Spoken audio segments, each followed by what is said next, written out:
Good afternoon. The Joint Subcommittee of the Government Operations on Education, Health, and General Welfare is called to order December 16th, 2025. Madam Clerk, please take the roll. Senator Crowe. Senator Crowe's present. Senator Jackson. Senator Jackson's present. Senator Oliver. Senator Seal. Senator Seal's present. Senator Sutherland. Chairman Rose. Here. Chairman Rose is here. Chairman, you have 4 members in the Senate. Rep. Crawford, Rep. Glenn, Rep. Haynes, Rep. McKenzie, Rep. Rudder is present. Vice Chair Fritz is present. You have 2 members in the House. With that roll call, we will have only, the Senate will only be able to vote. The House will not be able to. Maybe they'll show up. We hope they will. But before we begin this afternoon's business, are there any personal orders or announcements? All right, seeing none. To make this announcement, should be a sign-up sheet on the right to your left if there's any questions you have during this proceedings. And one other thing I'd like to say before we start this afternoon's business, wanted to remind you that the action taken by this joint committee today can be to extend the entity by 1 to 8 years, can be to terminate, which would put it in a 1-year wind down, can be restructure the entity completely, or we can make no recommendations. Our recommendations will be drafted into sunset bills that will be heard during full committee during the 2026 legislative session. And I believe with that, we will get started with the Department of Human Services. We'll ask both the department to come up, and you are here already, and also the audit team.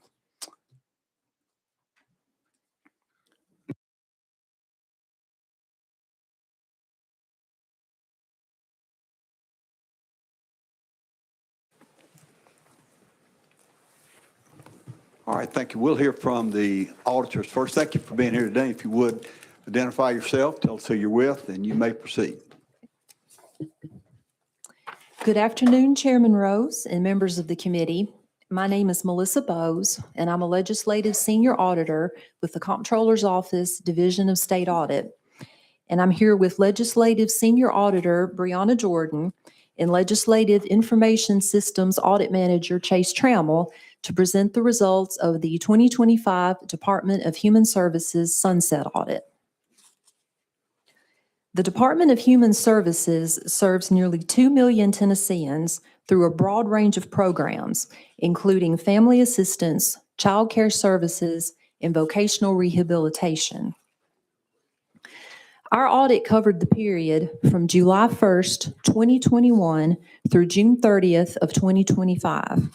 It includes 2 findings, one related to a third-party monitoring and information systems controls, and a repeat finding related to child care services investigations. We also have 1 observation related to vocational rehabilitation. And today, we will discuss the findings. Our audit includes 6 areas: child care services, vocational rehabilitation, information systems, fraud, waste, and abuse prevention, the TANF Opportunity Act, and adult protective services. To understand the first finding, we want to provide some background information. Following a major modernization effort, the department now relies on several cloud-based information systems to support its key programs. These upgrades improve access to services and make the systems more reliable for Tennesseans. But they also create new challenges because many of the systems were built or are now operated and maintained by third-party vendors. Oversight of these systems and their third-party vendors is shared among the Department of Human Services, Strategic Technology Solutions, and the state's Information Systems Council.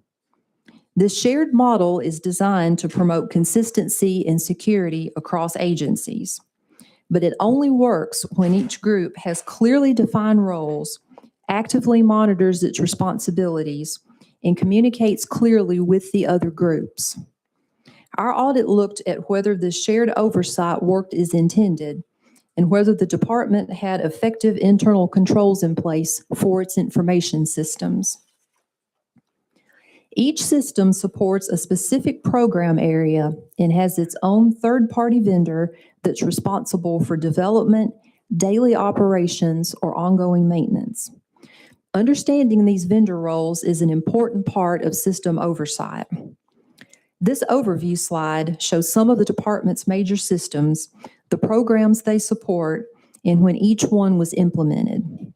It also highlights how quickly the department's technology environment has changed. Because multiple systems and vendors are now involved, coordinated oversight is needed to ensure these systems operate securely and reliably.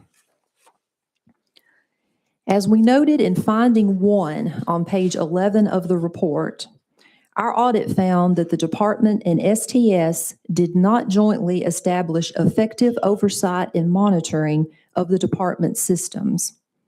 They also did not consistently review third-party vendor operations, verify that technical safeguards were in place, or ensure that vendors were meeting statewide security requirements. Because the department and STS had not clearly defined their respective roles and responsibilities, significant gaps emerged in how vendor-supported systems were monitored. In practice, this means the department and STS did not have the shared structure or processes needed to fully oversee vendors responsible for key systems. This issue also highlights a broader statewide challenge. The ISC has not issued formal policy or guidance for third-party risk management. Without a statewide framework, individual agencies must develop their own approaches. And as we noted, this results in inconsistent oversight practices and system protections that are not applied the same way statewide. As a result of that lack of oversight, we identified several internal control weaknesses in 3 other areas of the department's information systems environment. We also identified a separate internal control weakness in a 4th area that was unrelated to third-party oversight. And these details are confidential, but we've shared them directly with the department and STS. Both agreed with the finding and have outlined corrective actions to address the issues. And this concludes our discussion of finding 1. All right, for our panel, our committee, any questions on auditors? All right, seeing none, you may proceed. Melissa Bowes, Comptroller's Office. Next, our second finding, which can be found on page 26, is a repeat finding. While management has established policies and procedures intended to protect children in licensed child care agencies, we found that weaknesses in documentation, timeliness, supervisory review, and data entry continue to limit the effectiveness of these controls. Our review included investigations of closed complaints involving licensed child care agencies, licensed exhibit providers, and illegal operators. We noted that staff and supervisors often fail to include key safety documentation before closing the complaint, such as site visit reports and temporary restraining orders, which are required by department policy. In cases involving allegations of child abuse or neglect, other critical forms used to document referrals and information shared between the department and the Department of Children's Services were frequently missing from case files. Also, several investigations were not initiated or closed within the timeframes outlined in policy, and records contain errors or incomplete information within the case management system. And finally, supervisory reviews did not consistently identify or correct errors, which allowed incomplete or inaccurate investigations to persist. And management concurred with this finding. And this concludes our discussion of finding 2.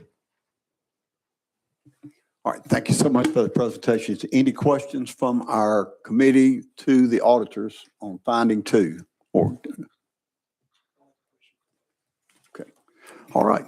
Thank you so much. Commissioner Carter, thank you so much for being with us today. We appreciate it. I know we know who you are, but I think just for the record and public, would you please introduce yourself, tell us who you're with, and if you would like, introduce those with you. Thank you so much for being here. Mr. Chairman and members of the committee, my name is Clarence H. Carter, and I'm Commissioner of the Tennessee Department of Human Services, and I am joined today by Todd McKinney, the agency's Inspector General.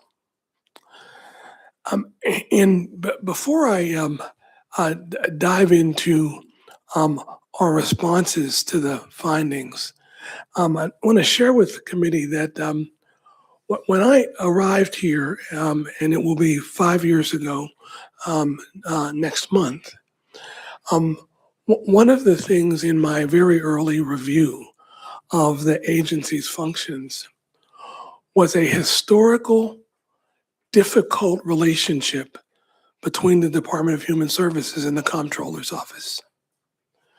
And we got together with Comptroller Mumpower, his leadership team and our leadership team, and dedicated ourselves to repairing that relationship. And I want to, at this point, publicly thank Comptroller Mumpower and his team for the work that we have done together to make that relationship exactly what it needs to be, where the department does its work in serving 2 million Tennesseans annually, and the comptroller does their work of reviewing to ensure that we are doing what it is that we're supposed to do within the appropriate boundaries. So we have strengthened that relationship, and I just want to thank the Comptroller's Office for that work in that regard. I'd like to go through the findings in order. To be respectful of the committee's time, I'll say that we concur with all three findings. Specifically for the first finding, this is a confidential finding, so we're limited in what we can discuss here. But please know, we are working with STS and Information Systems Council to resolve our first finding. STS is also here with us today in case there are any questions for them as well. And if I can, I'm going to discuss our second and third finding together as they both fall under our child care division. We concur with both findings and will strengthen our processes to ensure our investigation process is timely and properly documented. At DHS, we are committed to promoting early childhood environments that are safe, healthy, and developmentally rich and appropriate. I'm incredibly proud of the department's work in this space. Since our last sunset audit, and with the creation of our pre-licensure unit, we have created over 38,000 child care slots all across Tennessee. And while that is something absolutely to laud, please know that that task is not completed. We still have a deficit of the necessary child care supports across Tennessee, and we will continue our work to address that issue. Child care is a vital economic development tool, and we are proud of the work done so far, and we aren't slowing down anytime soon. As the sunset audit mentioned, we have updated a number of technology systems since our last audit, and one of those is our new child care e-licensing system. As we've adapted to our new technology system, we worked with our technology partners to make tweaks along the way. In fact, this audit was perfectly timed so that we could make data fixes along the way to address timeliness and documentation gaps that were exposed. We will continue working with our partners at the Department of Children's Services to ensure proper documentation as well. We have already implemented multiple trainings for our staff and are already seeing positive results. As you can see from the rest of the report, we've got a lot going on in the department. Whether it is the innovative work we are doing with the TANF Opportunity Act, investing over $500 million in grants to all 95 counties, or assisting individuals gain employment through vocational rehabilitation, protecting vulnerable adults with our adult protective services, or helping Tennesseans tackle food insecurity. We are working to strengthen Tennessee by strengthening Tennesseans. And Mr. Chairman, if I could, before I turn it back to you for any questions the committee may have, I would just like to publicly acknowledge the work of our DHS staff during the federal government shutdown. Our leadership team worked diligently to ensure that we could continue to provide vital services to vulnerable Tennesseans, and at the same time, protect our labor force.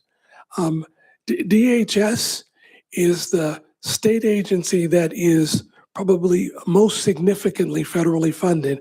We're around 92%. And so we had challenges attendant to this shutdown that no other agency did. And our team broke their backsides to ensure that we could make those services to vulnerable Tennesseans available.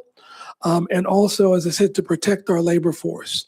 And then as we got the guidance to deliver those vital SNAP benefits, we were able to do that in the 2 increments that were provided. And again, folks worked around the clock to get those things done. So I just wanted to say I am blessed to be supported by an amazingly strong and competent and caring team of professionals that serve Tennessee well. With that, Mr. Chairman, happy any questions you may have of us. Thank you, Commissioner, for that report. I'm going to recognize Leader Lamberth and welcome him to our committee. Welcome, sir. Thank you, Mr. Chairman. I'm always here whether I'm present or not, and in y'all's corner. So, Commissioner, I just want to say, I mean, these are relatively minor audit findings. It looks like y'all worked very well with the Comptroller's office. I know that you take these findings seriously. Any audit finding is serious, but I want to publicly commend you and your team during the federal government shutdown, which was a ridiculous time really for all of us, but especially for y'all's department. And at least from where I stand and from my constituents, you all weathered that storm, and both during it and immediately thereafter did a very, very good job of being both nimble and rapid in your responses to that. And so thank you. I appreciate your leadership in that. No good team can genuinely operate well without a good leader. And so, Commissioner, just want to say publicly, that was a very, very difficult time, and you handled it well. So I know there'll be a recommendation later. I'm not making that at this time, but I'm sure it'll be at least hopefully a multi-year recommendation on sunset extension because you've done a fine job. So thank you. Thank you, Mr. Chairman.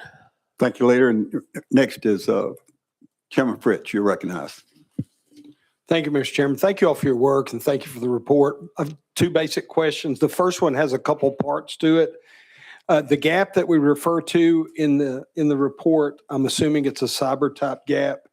And did it result in the loss of any personal or private information that would put any Tennessean at any emotional or physical risk? And then the last part of that question is the corrective action plan in place and being worked now to correct that?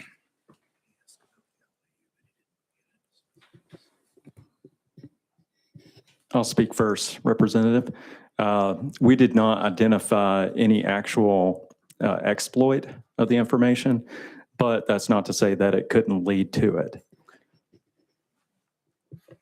Thank you so much. And then my last question is, I understand confidential from working for a long time where you had to have clearances to understand things.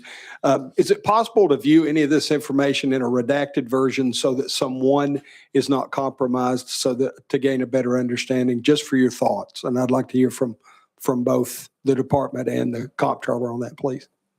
I guess my question, Mr. Chairman, is what information, redacted information, would you like to view in order to make those determinations? We refer to the report being confidential. Mm-hmm. And so is there a way to redact part of it so that the report could be read without exposing the information so the public would have access to that?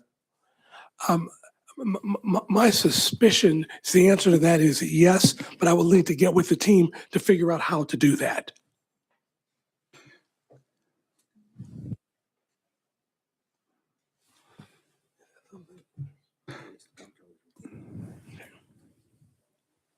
I'm not sure that that's possible, but if you find out it is, if you would get back with us on that. But I don't think that's something you'll be able to do based on what I'm being told.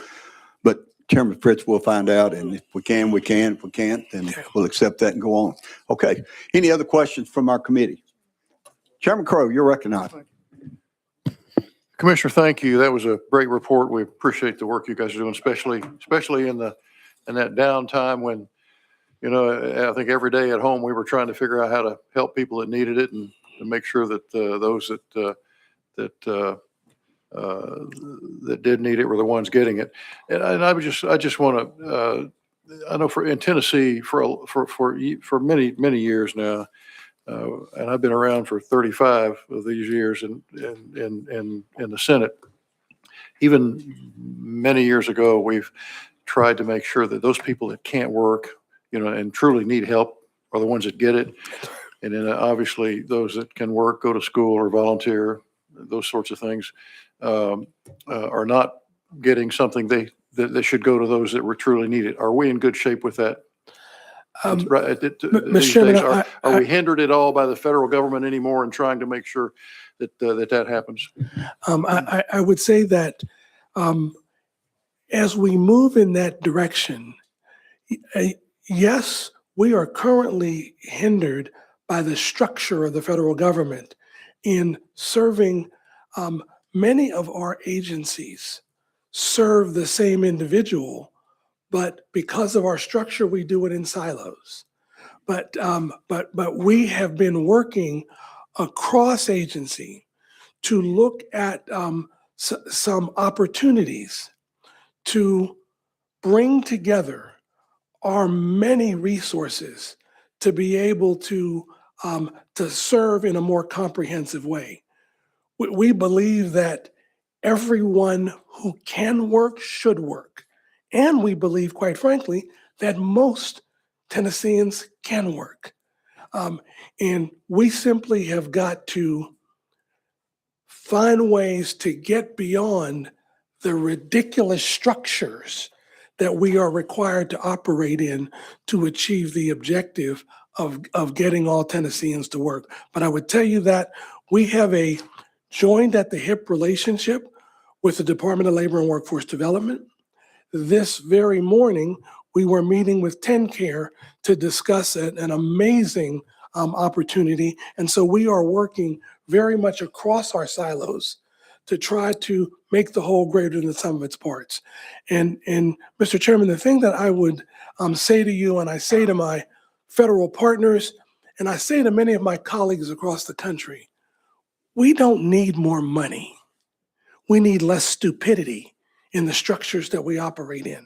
We expend annually, and this is federal government alone, $1.49 trillion in benefits, goods, and services to vulnerable Americans. Okay, we have programs until times get better. Okay, we don't need more money. We don't need more programs. We need to have a better structure and a better intention for what we say, strengthening Tennessee by strengthening Tennesseans. Thank you. That's, I appreciate that. I know you're doing your best to make sure that what needs to happen and what should happen is happening. One of the things that I worry about, especially when we had this SNAP problem, and I know leadership's concerned about it. We're all trying to figure out how to make sure our food banks are. I have the Second Harvest Food Bank up my way, and what I've noticed is that I think we give our food banks $1 million, and they split it amongst the different the numbers of them that we have around the state. Some of the states are giving many millions of dollars and doing it through TANF, and I've always thought that the TANF was for, that's what it was for, assistance for needy Tennesseans, and that food would be one of those things that TANF should be used for. And so I just want to see if we can, at some point, I guess the department leadership, all of us start thinking about how we better provide for the food banks that really work hard. I was amazed at the work they do to try to bring in dollars from the community and other areas, and how little as a state we give them. And I think that's just been something through the years with that I think they do such a good job. We've taken for granted that they don't need a whole lot. You know what I mean? But at any rate, we need to think about that because I think obviously the way things are in DC, we may have another problem to fix. Yes, sir. Mr. Chairman, if I could, I would be remiss if I didn't mention that also during this shutdown, TennCare, through its shared savings work, made an additional $5 million available that we then distributed to the food banks, again, to shore them up in that most uncertain time. And so your instinct is accurate that, of course, one of the most basic needs is food and good nutrition for our vulnerable neighbors. And we need to do everything that we possibly can to ensure that we have a food security mechanism that is able to ensure that every Tennessean has the food that they need to survive. All right. Thank you so much for the questions and your responses, Commissioner. Any further questions from our committee? Any public comments or questions? All right. Seeing none, I'll entertain a motion. And Chairman Jackson, you're recognized. Thank you, Mr. Chairman, and I would like to make a motion to recommend the Department of Human Services for 4 years extension. Second. All right. We have a motion and a second. Do I have any objection to the vote? If not, Madam Clerk, please take the roll. In the Senate. Senator Crowe. Senator Crowe votes aye. Senator Jackson. Senator Jackson votes aye. Senator Oliver. Senator Seal. Senator Seal votes aye. Senator Sutherland. Senator Sutherland votes aye. Chairman Rose. Aye. Chairman Rose votes aye. You have 5 ayes in the Senate. And we'll do a voice vote in the House. Oh, I'll do that. That's right. Excuse me. I'm ready to go. I'm ready to go home and celebrate Christmas. All in favor in the House, please say aye. Aye. And opposed? Thank you. Moves forward with a 4-year extension. Thank you, Commissioner, and your team. Appreciate it. Thank you so much.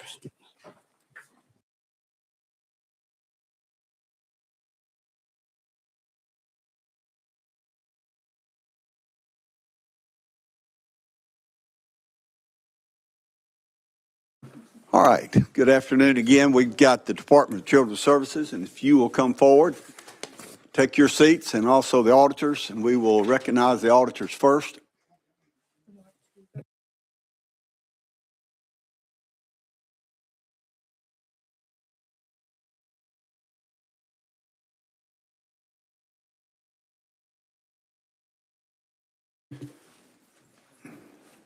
We'll be taking 2 votes. One will be for the Department of Children's Services for extension or not, however that's being handled, and also the Department of the Interstate Compact for Juveniles.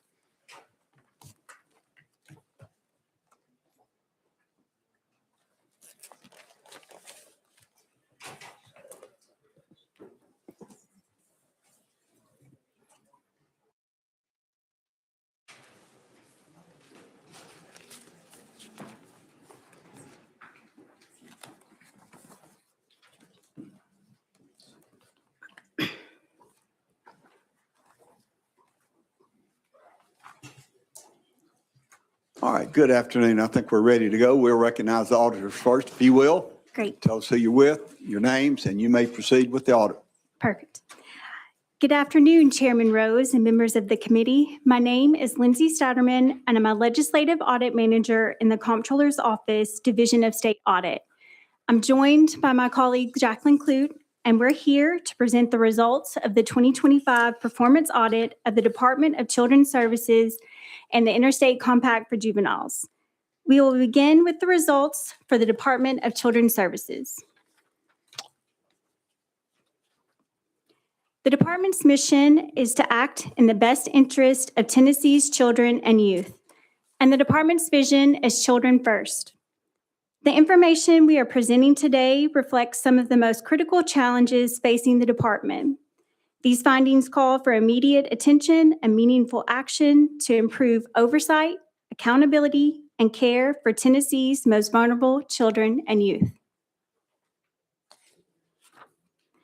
During the current audit, we noted 1 mission challenge, 8 findings, 6 observations, 2 matters for legislative consideration, and 1 matter for consideration. The mission challenge is a new report category created by our office to identify circumstances outside an agency's control that impede its ability to fulfill its mission. These challenges are not chosen by the department and cannot be corrected by internal policy changes.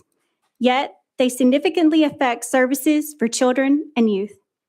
We will begin our presentation with the mission challenge and finding 4. The department's mission challenge is on page 57 of the report. The department is challenged to meet the needs of children and youth in custody with complex behavioral and mental health needs who must remain in temporary housing settings for extended periods of time.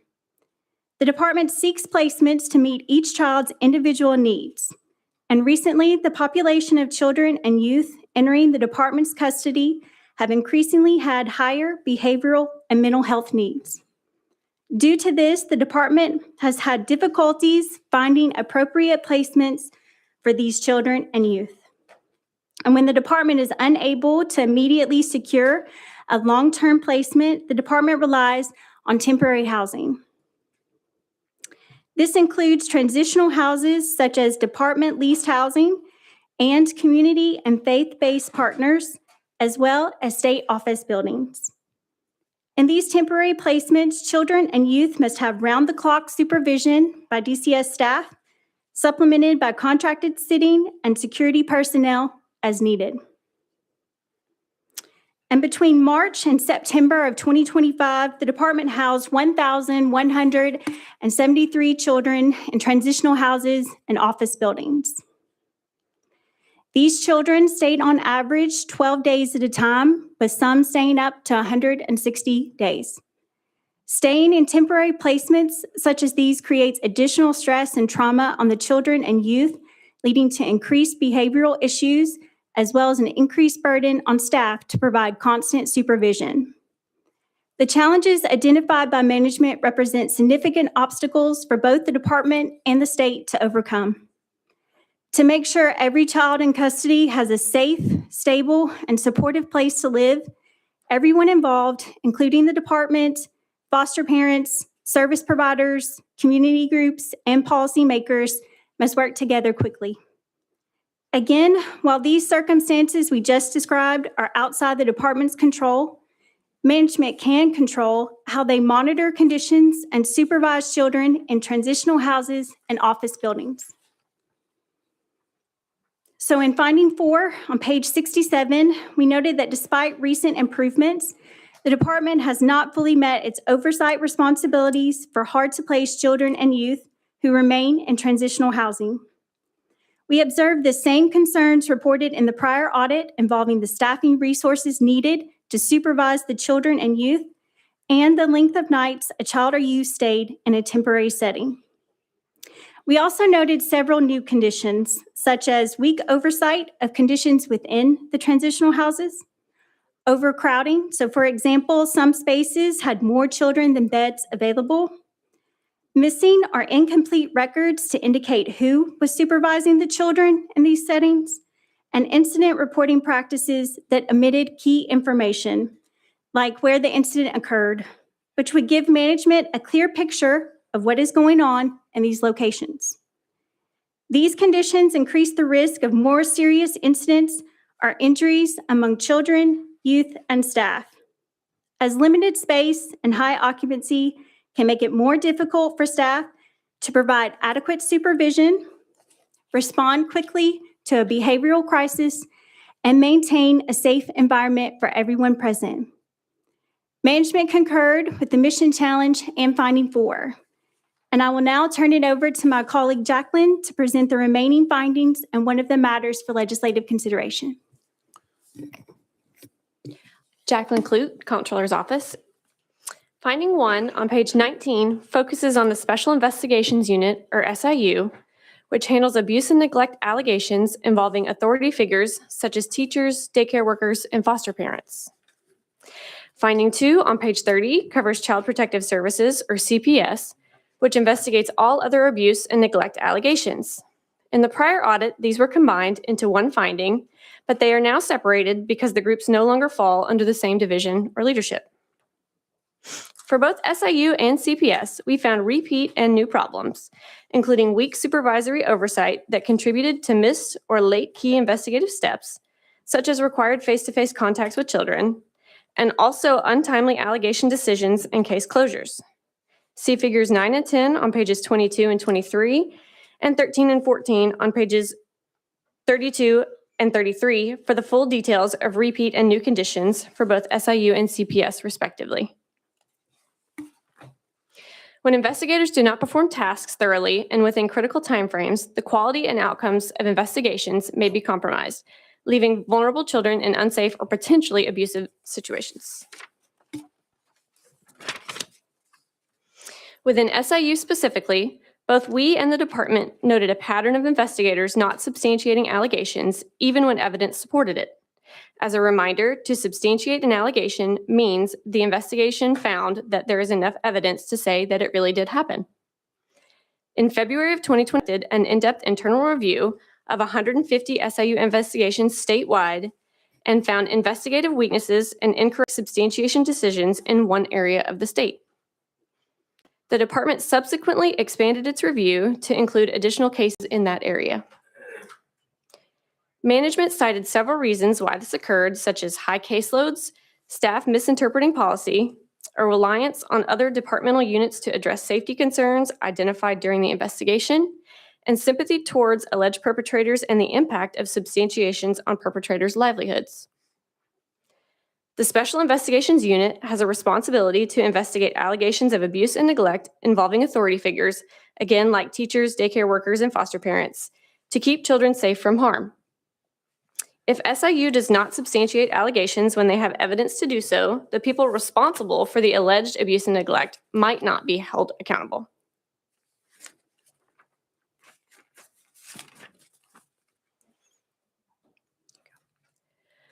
During our audit, we visited several juvenile facilities and reviewed 3 key areas tied to youth safety, and that is medical care, staffing ratios, and incident reporting. Finding 8 on page 124 highlights major issues at the Knox County Juvenile Detention Center. We found that youth weren't consistently receiving medication during nights and weekends when no nurse was on site, and some in-crisis youth didn't receive needed medical follow-up. The facility also reported 0 incidents for all of 2025 before our April visit, despite requirements to report events like assaults, contraband, medical emergencies, medication errors, restraints, and seclusion within 5 business days. Missing reports hindered the department's ability to spot problems and respond quickly to safety concerns. We also found staffing shortages at Mountain View Youth Academy and the Davidson County Juvenile Detention Center, and we couldn't verify staffing levels at Knox and Shelby County due to poor documentation. Inadequate staffing weakens supervision and raises risks to youth safety and well-being. Management partially concurred with this finding. For some areas, state law limits the department's ability to address noncompliance in the areas we have just described, making it more challenging for management to address these issues. Next, we're going to turn our attention to the matter for legislative consideration on page 134 of the report. Under current law, the department's enforcement powers vary depending on whether a juvenile detention center is publicly or privately run. For privately run operated facilities, the department can issue a license and take actions like placing the facility on probation or even suspending or revoking its license when there's ongoing noncompliance. But publicly administered facilities, and that is those run by local government, sheriff's offices, or juvenile courts, aren't licensed by the department. And this means that the department can't use those same tools, like suspending or revoking a license, even when these facilities violate state rules and regulations. Because of these limits, the General Assembly may want to consider whether the department's statutory authority should be expanded or clarified to give it stronger enforcement options over publicly operated juvenile detention centers.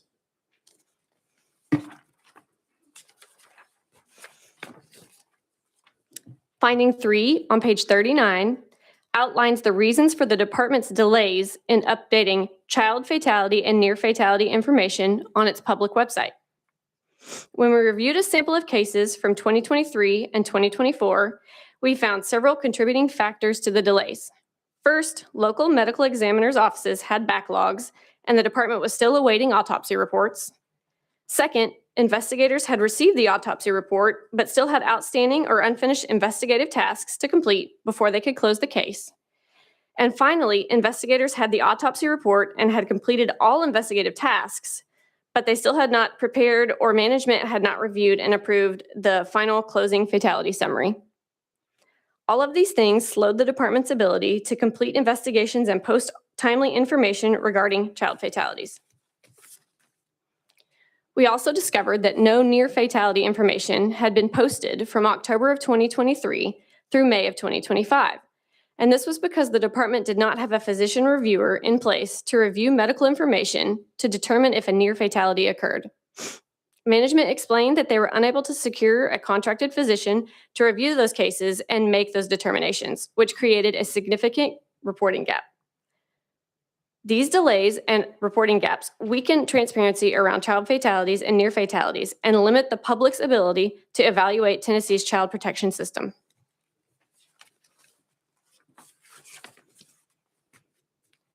Finding 5 begins on page 76 of the report.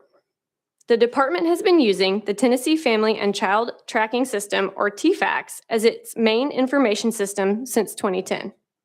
We've raised concerns about its performance in several past audits, and Finding 5 highlights 4 major areas where TFACS still isn't meeting the department's needs.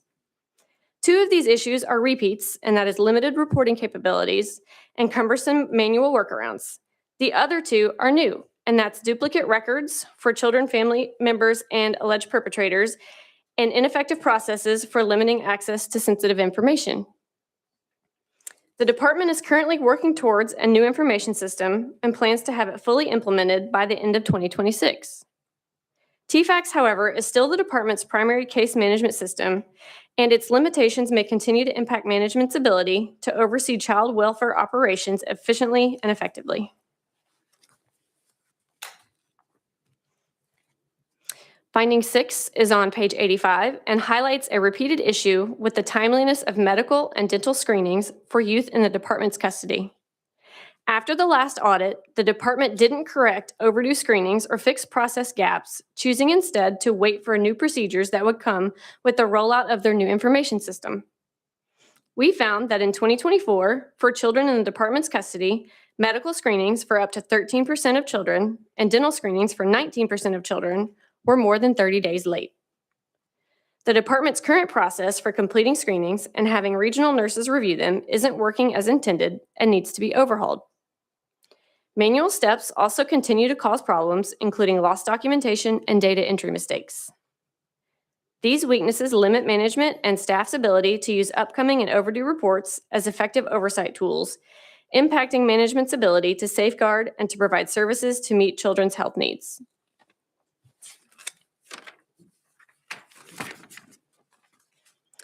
Finding 7 begins on page 110 of the report. Relatives who step in to care for children when parents can't provide a critical safety net and often keep kids from entering state custody. To better support these families, the General Assembly created the Relative Caregiver Program in the early 2000s. In 2023, recognizing the financial strain many relatives face, lawmakers expanded the program to include monthly stipends equal to half the foster care board rate per child per day. Across the state, private providers run the program and determine whether caregivers qualify for those stipends. Finding 7 points out gaps in the department's oversight of those eligibility decisions. At the time of our review, the department was still developing a monitoring process, but hadn't yet put it in place. As a result, when we reviewed a sample of stipend payments, we found overpayments, including payments made before caregivers had signed all required stipend agreements, and some overpayments due to management setting rates higher than what state law allows. Ensuring stronger oversight of these payments is essential not only to safeguard public funds, but also to make sure relative caregivers receive the support that they need to keep children safely with family and out of state's custody. Management concurred with findings 3, 5, 6, and 7. And this concludes our presentation of the findings for the Department of Children's Services. We do have one matter for legislative consideration for the Interstate Compact for Juveniles to present following any questions. All right, thank you. I believe without objection from committee, we're going to go on and recognize Commissioner Quinn and her staff and let you respond because you may answer some questions that we may have. And I'm not interested in expediting the meeting, but I do. If you answer the questions, we don't need to ask them again. So Commissioner Quinn, thank you for being here, you and your staff. And if you, for the record, recognize yourself and introduce your staff, please. And you may proceed. Yes, sir. Good afternoon, Chairman Rose, Vice Chairman Fritz, and distinguished members of the committee. I am Margie Quinn, Commissioner of the Department of Children's Services. With me today are Chief of Staff Andy Varensky and Director of Audit Kendra Roberts. Also present are members of the executive team and DCS team members watching the live stream. We would like to thank Comptroller Mumpower and the audit team here today for their partnership and collaboration as we continue to craft our roadmap to deliver the best outcomes for Tennessee's children and families. The Department of Children's Services has faced numerous challenges that go back several years. When Governor Lee asked me to serve as his DCS commissioner, his request was to find answers, some that are difficult but necessary to impact healthier childhoods, improve life skill development, and successful reintegration of all kids into communities. Progress has occurred over 3 years, and we know challenges remain. As we achieve our goals one step at a time, we come closer to fulfillment of our vision of Children First. There is no question we want immediate action, and our children and youth deserve immediate results. Turning a ship with almost 4,000 employees does not happen overnight. It takes time and effort. It takes committed leadership at all levels of the department. Over the last 3 years, we have moved DCS and the children of Tennessee in a better direction. Let's quickly recap a few highlights. In December of 2022, DCS had 13 comptroller findings. We had a plan. We went to work, knowing we could not solve all of them in a short amount of time, but concentrating on writing our course. In the recent comptroller audit, 5 of those earlier findings were resolved, 4 partially resolved, and 4 were repeated in our 2025 audit. This targeted turnaround moved the needle. We know there is continued work to be done on our 8 findings and close monitoring of the observations. When we conducted a top-to-bottom review of the agency 3 years ago, there was a glaring issue. Tennessee's child welfare system and facilities were built for the needs of children decades ago. Our approach is to build for tomorrow. A few of the highlights are improving the hiring and retention of caseworkers, addressing the issue of caseloads. We have engaged partners to assist in the delivery of services and treatment, and a new real estate plan approved by the State Building Commission, included in Governor Lee's budget and fully funded by the General Assembly. Looking at the next 12 to 18 months, DCS actions and initiatives will be driven by 4 objectives. Groundbreakings for our 11 new facilities, which include 3 new wellness spaces, 6 welcome places, and 2 new juvenile justice campuses. Licensing of Thompson Child and Families, a residential treatment provider from South Carolina, who has provided 90 privatized case managers. Concentrating on investigative oversight of child protective services and investigations of child abuse and neglect by adults in authority roles. And finally, adherence to departmental policies and practices statewide at all levels, which will improve outcomes for children and families. So that brings us to mission challenge and finding 4. The mission of the department is to act in the best interest of Tennessee's children and youth. As the report states, the child welfare housing crisis isn't unique to Tennessee, but it is being felt across this nation. The department has made substantial progress in no longer relying on state office buildings as temporary housing. However, there are still gaps that need to be addressed in service delivery and oversight for some of our transitional homes. We have also reduced by half the number of children staying in temporary settings since 2022. The issue of our case managers sitting with high-needs youth is woven through several of the findings in this report. This time-consuming but necessary service piece is being addressed through several key initiatives we will highlight today. The residential case manager provider Thompson Child and Families, new to our state since April, but not new to child welfare, received their provisional license last week and can now operate a transitional home without a DCS staff member present because they are now a licensed child care provider in the state of Tennessee. In future, this can alleviate our staff from the burden of sitting with kids in key areas of the state. The 90 Thompson case managers are providing residential support in 5 of our transitional homes of the 29 we now operate. While we have increased the number of available treatment beds by 450 in the last 3 years, reduced the overall number of kids in custody by over 900, we still have the issue of how to house kids who come into care who need a temporary place to live while waiting on a permanent placement. The DCS real estate plan, fully funded by this General Assembly, will begin execution in 2026. In each welcome center will be 16 beds, dental, educational, and medical facilities. There will be appropriate sleeping and recreational opportunities for the youth, and we envision a provider administering the facility. This approach to bringing children into custody in a trauma-responsive way is modern. We'll have all the clinical, therapeutic, educational, and necessary resources on site to serve our young people. This is the ultimate solution to several of the issues brought forward by this year's report. We have provided the draft floor plan for the Welcome Places, Assessment Centers, and state location map for your information, so you can see how these new spaces will meet the needs of our children and youth as they enter care. We hope to break ground on all 9 in 2026 and early 2027. Regarding finding 4, while we await the build-out of the real estate plan, we will improve practice across the state, ensure that staff are mindful of the current training opportunities, design ongoing supportive training, and work with frontline supervisors to monitor the transitional homes in their area for compliance with policy and procedures related to transitional homes. Regarding finding 1, the department notified the comptroller and the chairs of GovOps of issues involving the Special Investigations Unit after it was discovered that the investigative practice by some employees in SIU did not follow standard policy and procedure. As the report states, our internal review of 150 cases revealed issues involving personnel and practice that we began to address in February of 2025. There is a new leadership team in place and new supervisors leading the Special Investigations Unit. They have all been trained by retired TBI personnel and retired Metro Nashville PD detectives. There will be continuing education in this unit. CQI will monitor key performance issues within the unit, and when compliance falls below standard, I will be notified. It is important to note that SIU is a relatively small unit. So if there are 1 or 2 employees not performing well, it will depress the numbers and the percentages.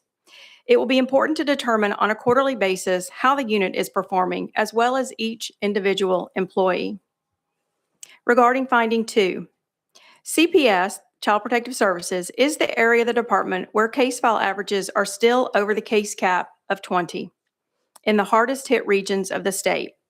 Management concurs that inadequate personnel staffing and high caseload averages make compliance with policy very challenging. DCS has requested additional manpower in this year's budget in order to alleviate the deficit in key areas within Child Protective Services. Along with an increase in personnel, robust training, and supervisory monitoring to finding 8, management only partially agreed with finding 8. The department believes that it is currently meeting and rules. The juvenile detention centers are in compliance or are monitored and placed on improvement plans to bring them into compliance. The law requires DCS to work with our partners to best serve youth housed in these facilities. We agree that staff can review reports and TFACs prior to visiting the facilities to ensure that incidents are reported appropriately. We have begun this practice. Regarding finding 3, all 2023 cases have been closed and posted to the website. In 2024, there were 169 deaths and 54 were delayed being posted. There are now 13 that are still open. 7 of those still awaiting autopsy results. 6 are in the closure process. All backlogs resulting from the lack of a physician reviewer have been cleared. A detailed plan for policy adherence and monitoring has been created, and delayed autopsy results will be monitored and documented for audit purposes. Regarding finding 5, TFAX is being replaced. This effort began with my first budget request in the fall of 2022. The new system, named C-First, will be fully operational in October of 2026. Regarding finding 6, management will reevaluate the process to schedule and complete medical and dental screenings for children entering care. This has long been a pain point for the department. Whether it's a lack of providers who take TennCare, or the difficulty of scheduling, this is something that the new C-First system, along with the new welcome places, will go a long way to alleviate. The new welcome places and assessment centers will have medical screening and dental facilities built right into them. And providers will be contracted to provide these services for our children and youth coming into care. This will enable the department to deliver services quickly and document those services timely and seamlessly. Regarding finding 7, a new relative caregiver manual will be written and provided to providers who bid on the RFQ, which will go out early next year. The providers have given good feedback, and the department will more closely monitor the providers in accordance with the contract and provider manual. Regarding the matter for legislative consideration 2, Interstate Compact for Juveniles, the TCA mandates the department's participation in the Interstate Compact for Juveniles. Our participation allows us. Commissioner, if you don't mind, let me stop You you want to wait there. there? So we'll let the Okay. auditors present that and then we'll come back to you Okay. on that. But for the moment, we're just going to pause Okay. and see if there are any questions from our panel, from our committee. And I see Chairman Fritz, you're recognized. Thank you, Mr. Chairman. Thank you all for your work, Comptroller's Office and DCS. I appreciate you being here today. Thank you so much. Pardon me. And understanding that much of what we're looking at are lagging indices from a report that has taken place, and that some of these corrective action plans are already in place. I have just a couple questions, Commissioner, and I'll start on page 28 just with the basis for my question. One of the last sentences says, together these ripple effects reduce accountability system-wide. And that takes me to page 24. And there is a question that follows this, so be patient with me, please. And on page 24, third paragraph down under allegation clarification and substantiation rates, says out of a random sample of 65 SIU cases, SIU only substantiated 4 allegations, 6%, and it's footnoted, substantiation rate. The commissioner has acknowledged during the field work meeting in May 25 that the substantiation rate was lower than expected rate since the nationwide rate is 20.9%. So my first question is, and it's a question of statistical applicability, perhaps, is the 20% the target, Commissioner, or is that the industry standard? Is that the nationwide standard? So I think you're looking at the nationwide average. I don't think that our department has a target. What I think we want to do is make sure that our investigations are robust, that our folks are properly trained, that we document the evidence that we collect, because only then can we come to the right conclusion about whether or not an individual that we investigate is properly substantiated or not substantiated. Yes, ma'am. Thank you. And Mr. Chairman, if I could, I have just a couple more questions. I'll go into those. And I go to page 19, Commissioner, and to the Comptroller's Office. And just looking at the budgetary questions at this point in time, says, according to the Commissioner, the additional positions would reduce the average caseloads and shorten investigation times. This is in the second paragraph down. Enabling investigators to resolve cases more quickly. However, the department did not receive funding for these positions in FY 24-25. The fiscal year 25-26 budget hearing, at the 25-26 budget hearing, the commissioner did not request additional investigator positions. And just curious as to why at that time. And thank you for that question. That gives me an opportunity to tell you that we did take 19 positions internally within the department and move them into SIU. And this is something we shared with the comptroller, with Ms. Stotterman's team. And one of the reasons why we were wholly focused on SIU last fall was because after we had transferred those 19 positions, we did not see the needle move. In other words, we did not see the time to closure improve. We did not see the foster homes opening more quickly.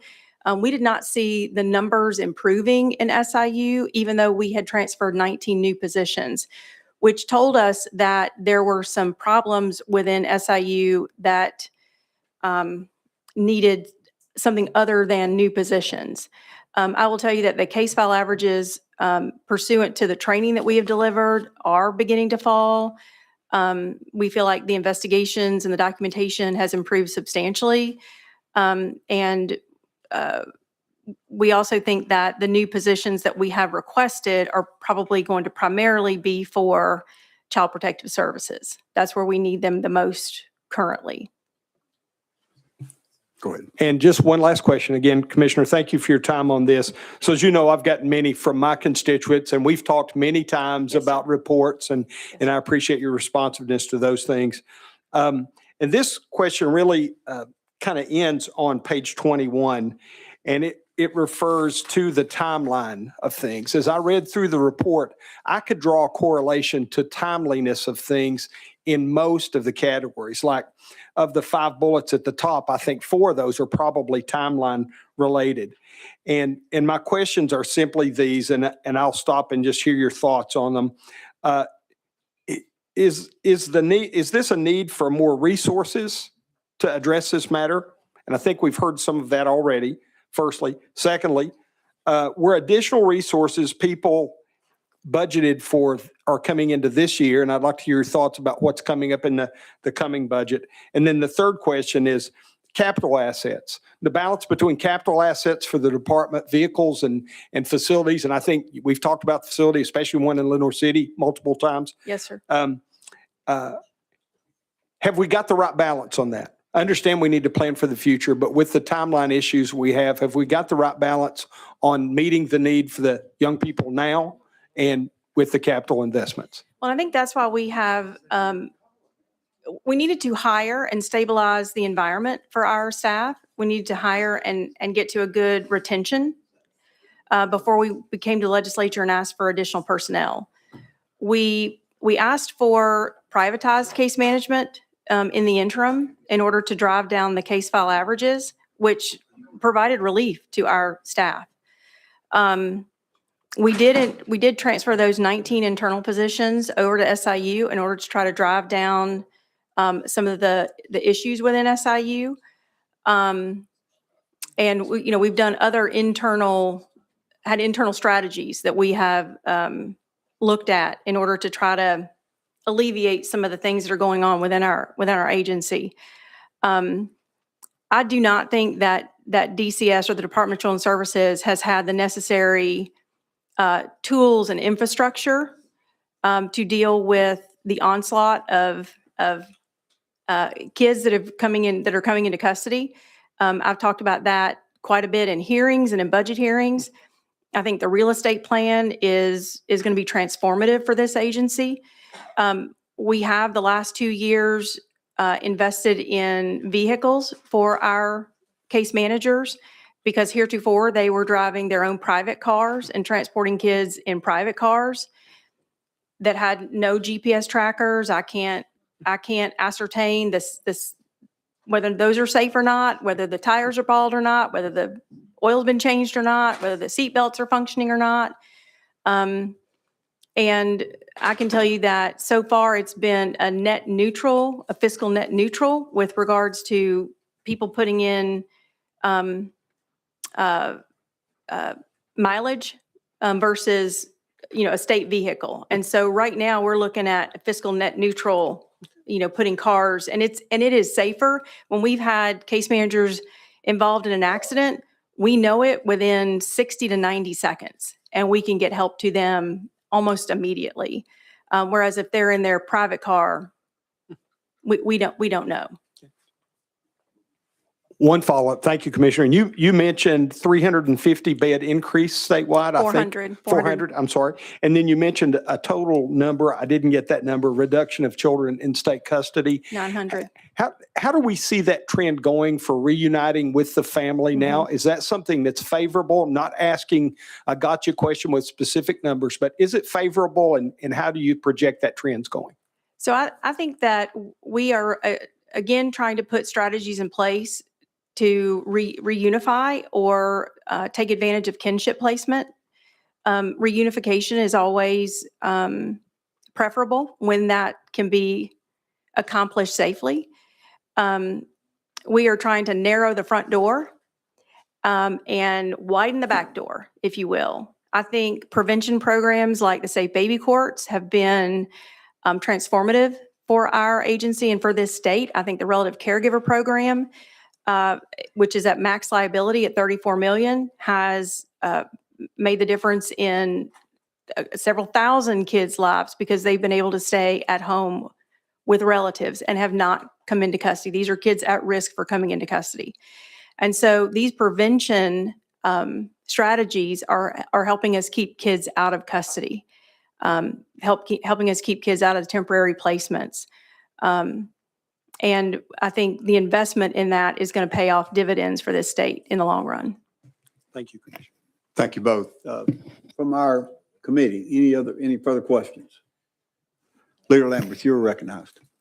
Thank you, Chair. And Commissioner, I know we've talked about this offline, but I just wanted to publicly ask you about the transitional housing units that you guys have spun up. I know that those have been unlicensed up to this point, and that has been a huge burden on our frontline DCS workers that are case managers, that are out there, that are working these cases, that are doing the work you've described here. Again, I've asked you privately, but I want to ask you publicly. Are you dedicated to make sure that those facilities will be licensed and that our DCS case managers will be doing the job that they are hired to do, which is work those cases and not have to do these overnight shifts anymore soon at some of these transitional facilities? Leader, thank you so much for that question. And yes, we're working on that on a daily basis. That's why we have worked for the last several months to get Thompson Child and Families licensed as a child care provider in the state of Tennessee. We are working right now with them to hopefully replace our folks in transitional homes with the Thompson Child and Family caseworkers. They do amazing work in other states, and we're thrilled to have them in the state of Tennessee. And so we hope to accomplish that beginning early in 2026, and those conversations are going right now. All right. Thank you, Commissioner. I just know that, again, our DCS frontline employees should be there to work those cases, help those children, help those families. These transitional homes, I know, are an important part of the network that you have there of support, but that needs to be separate from their daytime duties. I know it's a huge burden on some of these employees to work all day, then many times wind up working all night as well. So I'm glad we're transitioning away from that in those transitional homes. Thank you. Thank you. Thank you, Leader. Further questions from our committee? Chairman Jackson, you're recognized. Thank you. Thank you, Mr. Chairman. I appreciate it. And there's so many things that you and I have talked about over the last few years since you got this department. And I remember the condition of this department before you came along, and Governor Lee appointed you as commissioner. And the changes that you have made and the changes that you're in the process of making are amazing. This is the right direction for this department. And I really, really appreciate the work you do and the communications you have with me. Me working on the Second Look Commission, I understand that I've been there doing that for 5 years through the Department of Children and Youth and Department of Children's Services. And sometimes they're not good options for these kids that are going through some of the worst conditions that you can imagine. But the Special Investigations Unit, tell me a little bit more about that. How long has that existed? Did that exist before you came in, or is this something you put in place? No, it existed prior to my my position. Okay. You have added more investigators in this unit, I know, and you're seeing the numbers come down as this Yes. unit is. So we added 19 new positions. We've also completely changed the leadership team for SIU. And we're seeing the numbers improve pretty steadily in the last 2 quarters. And we can provide those to you after the hearing. Okay. I may have another question here in a minute, so thank you, Mr. Chairman. All right, thank you. Further questions from our committee? I've got a few that may give you a chance to think of yours, Chairman Jackson. And then what we will do, committee, we'll vote on extension of the Department of Children's Services, and then we'll come back to the Interstate Compact. So, Commissioner, let me ask you a question. I heard 2 things, and I know it's only one. I thought that you'd stated that TFAX would be up and running completed that was planned by 2026, but then I thought I heard you say you're getting rid of it. So tell me what I heard, please. The current system, which is TFAX, is being replaced by a new system that is being funded by FSAG money. And it will be, the new system will be operational by October of 2026. All right, thank you. And I realize promises made are not always promises kept. That wouldn't be up to you. That would be up to the folks that are providing that service. So hopefully they will get that done. Thank you so much. Another question I had, you've got new facilities being built. Did I understand you say you were hoping to break ground? When did you say that? We will be breaking ground in 2026 and early 2027 on at least 9 of the facilities. I believe that the new juvenile justice facilities should be breaking ground in 2027. That may be late 2027 at Wilder and Woodland Hills here in Nashville, but the wellness spaces and the welcome spaces, those will break ground in 2026 and early 2027. Okay, so that leads me to a question that you may not be able to answer, but why is it taking so long when the money was appropriated? And I know we visited Bill's place and you said, this is kind of the model of what I'd like to do. So you had in your mind what you wanted, but yet we've still not broken ground. I know you got to be careful who you throw darts at, but go and throw them. Why have we not broken ground? Well, there is a process. We've been working with the Department of General Services. You have to send out notice to hire architects, and then you go through a design process, and now we go through a construction design process and all the things. Thank you so much. I know that process too well, and I think it's not the best way to deliver. And we'll talk about that maybe tomorrow when that agency is in front of us. But thank you for what I thought you were going to tell me. Okay. And I do appreciate that. There was a comment made by auditors, and I'd like either one of you to respond. And I think I know the answer, but I think it raised the attention of some. You said they were sympathetic to offenders. So can you share with us what that means? You want me to answer that? Audit, I think I'll yield to, Commissioner, I think I'll let you answer that. Okay. And this is something that Ms. Stotterman and I talked about, and I think she probably talked to staff about. And when our staff are investigating teachers or other individuals in positions of authority, and it turns out to be a not severe case, SIU only has an option to substantiate or not substantiate. And so when it is not a severe case, but you're in a position where you need to substantiate, and then that's going to cost that person their career, I think that then becomes a really difficult situation. And we discussed whether or not there needs to be a third option where you don't have to cost somebody their entire career because they turned their back and took their eye off of a child for 20 seconds and that child was injured. And that resulted in neglect. And does that need to cost that person their entire career? And so that's something we need to look at internally, because when that results in a non-substantiation, when there should be some recourse, probably, whether it's retraining, a probationary period. This is something that we discussed. And but where's the line in the sand? And what happens if you don't substantiate and then something worse happens? I think that's the fear that goes on in the minds of our staff. And it results sometimes in the wrong decision.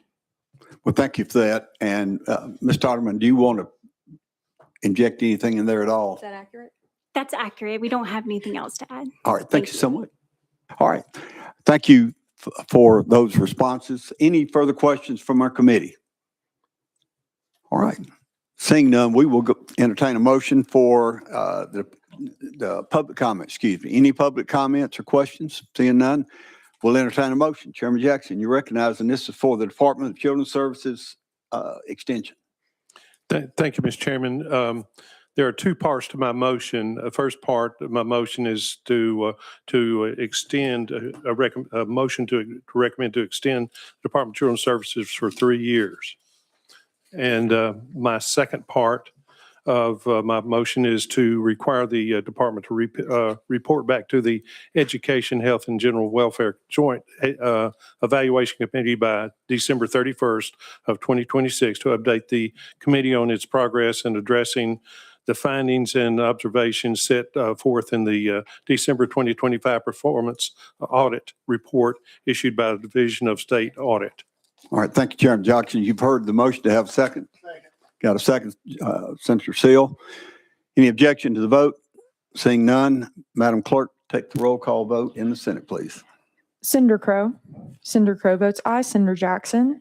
Senator Jackson votes aye. Senator Oliver. Senator Seal. Senator Seal votes aye. Senator Sutherland. Senator Sutherland votes aye. Chairman Rose. Aye. Chairman, you have 5 ayes. All right, in the House, we'll take a voice vote. All in favor, please say aye. And opposed? Moves forward. 3-year extension with 1-year callback per the motion by Chairman Jackson.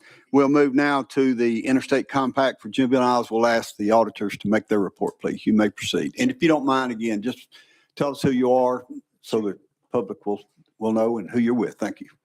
Lindsay Satterman, Legislative Audit Manager with the Comptroller's Office. The Department's Office of Juvenile Justice is the designated authority for managing Tennessee's responsibilities under the Interstate Compact for Juveniles. The Compact's mission is to preserve child welfare and promote public safety interests by providing a uniform standard for the welfare and protection of juveniles, victims, and the public. Participation in the Compact allows the Department to supervise delinquent youth coming into Tennessee and youth who are relocating to be supervised by another state. We noted, however, a limitation of the Compact that we wanted to bring to your attention.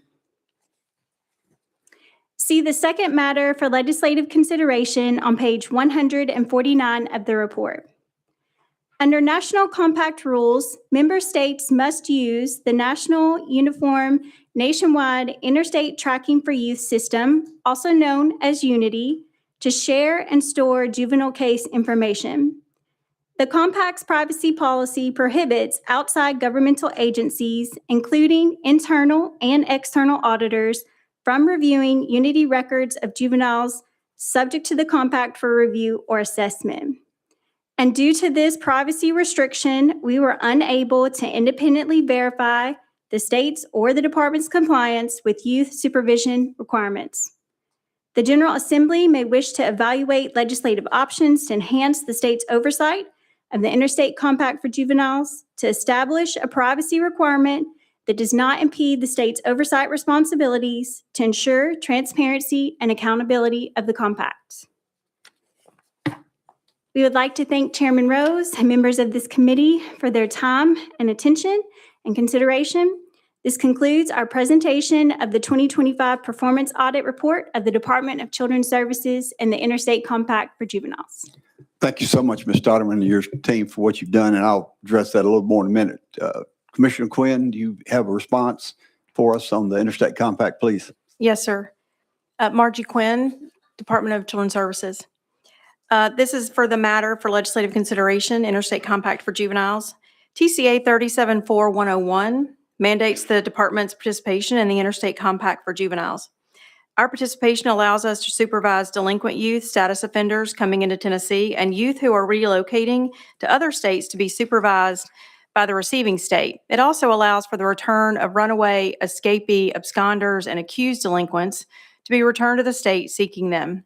All 50 U.S. states and 2 territories participate in the Interstate Compact for Juveniles. The department does not believe that withdrawal from the compact benefits the children and youth in the state.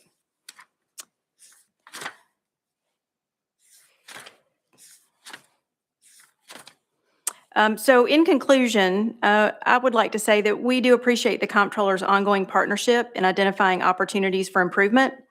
It is a time to be diligent and to champion best practices for Tennessee's children and families. We know that we cannot do this alone. Success comes with committed partners, both inside and outside of DCS and at all levels of state government. Together, we will contribute to transforming the present and impacting the future in a child's life. Our focus is on building modern delivery of services that lead to healthier and safer childhoods, life skill development, and successful reintegration of children and youth into communities. Ms. Stotterman's team has been delightful and excellent to work with, and if I'm still around in 3 years, I hope she's back. All right, that's certainly an accolade to hang your hat on right there, that's for sure. Any questions from our committee regarding the Interstate Compact? Any public comments? All right, seeing none, I'll entertain a motion, and I'm going to recognize Chairman Jackson once again. Thank you, Mr. Chairman, and I'd like to make a motion to recommend the Interstate Compact for juveniles for 8-year extension. All right, have a motion, have a second? Got a second, Leader Lambert. No objections, vote. Take a roll call vote. Senate, please, Madam Clerk. Senator Crowe. Senator Crowe votes aye. Senator Jackson. Senator Jackson votes aye. Senator Oliver. Senator Seal. Senator Seal votes aye. Senator Sutherland. Senator Sutherland votes aye. Chairman Rose. Aye. Chairman Rose votes aye. You have 5 ayes. And in the House, all in favor, please say aye. Aye. And opposed? All right. Interstate Compact moves forward for juveniles with an 8-year extension. And before you folks leave, let me just make a few comments. This is a Herculean task for the department and for the comptrollers. And I appreciate, Commissioner Quinn, your comments to Ms. Stotterman. And I think it was addressed earlier by Leader Lambert, the cooperation between the 2 agencies. There wasn't the goal was to do the best for our children. And you cannot fix what you can't measure. And to have the great audit team that shows you things that need to be addressed and they measure that, and then your goal is to take those measurements and improve on them. So to the audit team and all your staff, thank you so much for what you do. And to Commissioner Quinn, you and I have had this discussion before, a Herculean task. And I appreciate the fact that you are leading the charge and doing everything you can to do the best for our children. But before I conclude this, is there any comments from the rest of them? Chairman Jackson, I think you have a comment. Yes, thank you again, Mr. Chairman. And I want to echo a little bit about what Chairman was saying just now about your department. I have been dealing involved with the Department of Children's Services for the 12 years I've been in the state Senate. I remember the condition of this department when you came on board, and it was not very good. And some of the difference in the plans that you have in place, some of the things that you've had in place for a while and are now making a difference taking place. But this doesn't happen overnight. Been several findings here, but I think with the plans that you have in 3 more years when you're here, then a lot of these things will be erased off of this. And I really appreciate you and your department and what you do. You're great to work with, and please always count on me to be there to help you any way I can. So thank you for your work. I just had to get that comment in. Thank you. Thank you, Chairman Jackson. Any further comments from any of our committee members? Chairman Crowe, you're recognized. Thank you. I want to echo that as well. Senator Jackson really said what we all feel. I remember Margie Quinn when she was a TBI agent in charge of trying to make sure that we take care of all the human trafficking that's going on. And I think we were shocked to see how much of that was going on in our counties. But she was the right person for the job. And it's such a tough job to not just to bring a department like this back from where it was to but to keep it going and make sure we're headed in the right direction. So thank you, Margie, for all you're doing. All right. Thank you for those comments. Further comments? If not, I have one statement I need to read. This concludes the committee business. The actions by the Joint Subcommittee are submitted to the Government Operations Committee for deliberation and final decision prior to being placed on the calendar during the legislative session. Notice of future meetings will be posted in advance of scheduled meeting dates. We will be back in here tomorrow morning at 9 o'clock for the Judiciary and Government Subcommittee meeting, and then following that, tomorrow afternoon at 1 o'clock, we'll begin for the Government Operations Rule Review. Thank you all for being here. The audience, thank you. You all didn't heckle and hoot and holler, and we really do appreciate it. Appreciate the way you conduct yourself. Merry Christmas to all.